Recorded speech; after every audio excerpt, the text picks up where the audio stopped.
Is Naoise Geraghty, tá mé de mbliana deich, an caithfh amtris nach chamógaíocht. Thosaigh mé gimmert chamógaíocht da nuair a bhí mé 6 bliana deich. Is breá an chamógaíocht mar bhfuil dúchláin ag baint leis. Tá rionsciúil ag baint leis an chamógaíocht. Go hiondúil imrím I leor na porca nús na tosaithe. Is breá an pointe all. Is é mar bharthar uisín is freagh mé chun dul ag immert chamógaíochta. Thuspa mo bháim, mo iad agus uisín dom cén chuí chamógaíochta immert. Téann mé tréanáil le mo chlub 2 uair sa teachtain. Imrím chamógaíochta le cumann mhóthar na trá. Donna clúgú caithmuid gansaí ar glub agus scriota.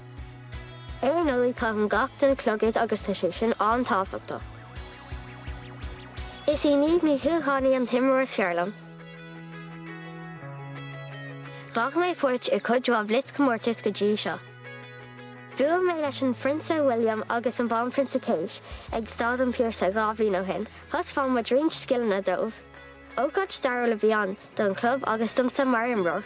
Bhí seans agin an Liam McCarthy, an Samuel agus an chuireann ugaí a chruthú ar an lá sin freisin. Bhí láideant sco agam.